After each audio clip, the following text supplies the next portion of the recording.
Hi, ഒരു പ്രധാന update പറയാൻ വേണ്ടിയിട്ടായിരുന്നു. നമ്മുടെ ഫ്ലട്ടർ സീരീസിൻ്റെ അടുത്ത പാർട്ട് വീഡിയോ നമ്മൾ വേറെ ചാനലിലാണ് അപ്ലോഡ് ചെയ്തിട്ടുള്ളത്. നമ്മുടെ പ്രോട്ടോടൈപ്പിൻ്റെ തന്നെ 2 ചാനലുകൾ ഉണ്ടാവും ഇനി. ഒന്ന് ബ്രോട്ടോടൈപ്പ് ട്യൂട്ടോറിയൽ മലയാളം എന്നുള്ള ചാനലും ഒന്ന് ബ്രോട്ടോടൈപ്പ് മലയാളം എന്നുള്ള ചാനലും. അപ്പോൾ ബ്രോട്ടോടൈപ്പ് ട്യൂട്ടോറിയൽ മലയാളം എന്നുള്ള ചാനലിലായിരിക്കും ഇനി മുതൽ നമ്മൾ ട്യൂട്ടോറിയൽ സീരീസുകളൊക്കെ റിലീസ് ചെയ്യുക. ഈ ചാനൽ ബ്രോട്ടോടൈപ്പ് മലയാളം എന്നുള്ള ഈ ചാനലിൽ നമ്മൾ ജനറൽ വീഡിയോസും കരിയർ ബേസ് ചെയ്തിട്ടുള്ള മറ്റ് വീഡിയോസും കാര്യങ്ങളൊക്കെ ആയിരിക്കും ഷെയർ ചെയ്യുക. അത് എന്തുകൊണ്ട് അങ്ങനെ ചെയ്തതെന്ന് വെച്ചാൽ യൂട്യൂബിൻ്റെ അൽഗോരിതം വർക്ക് ചെയ്യുന്ന രീതിക്ക് നമുക്ക് ട്യൂട്ടോറിയൽ ഇറക്കുമ്പോൾ വളരെ കുറഞ്ഞ ആൾക്കാരല്ല ഈ വീഡിയോസ് വാച്ച് ചെയ്യുന്നുള്ളൂ. പതിയെ വാച്ച് ചെയ്ത് എത്തുകയുള്ളൂ ആൾക്കാർ.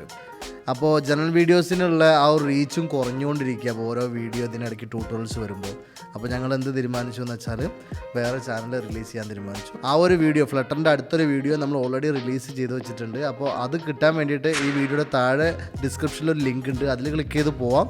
അല്ലെങ്കിൽ പ്രോട്ടോടൈപ്പ് ട്യൂട്ടോറിയൽ മലയാളം എന്ന് സെർച്ച് ചെയ്താൽ നിങ്ങൾക്ക് ബാക്കി പാർട്ട് വീഡിയോസ് കിട്ടും. പ്ലേ ലിസ്റ്റുകൾ നമ്മുടെ ചാനലിലുണ്ടാവും, ആ ചാനലൊക്കെ ഉണ്ടാവും. അപ്പോൾ അങ്ങോട്ടും ഇങ്ങോട്ടും കണക്റ്റഡ് ആയിരിക്കും. ബട്ട് ഒരു റിലീസ് ചെയ്യുന്ന രീതി മാത്രം എന്ത് ചെയ്യും, ഈ ട്യൂട്ടോറിയൽ റിലീസ് ചെയ്യുന്ന രീതി മാത്രം നമ്മൾ ആ ഒരു ചാനലിലോട്ട് മാറ്റും. വേറെ മാറ്റങ്ങളൊന്നുമില്ല. രണ്ടും അങ്ങോട്ടും ഇങ്ങോട്ടും സബ്സ്ക്രൈബ് ചെയ്യുക, ലൈക്ക് ചെയ്യുക, 2 ചാനലിലും നോക്കുക. പുതിയ അപ്ഡേറ്റ്സും കാര്യങ്ങളൊക്കെ.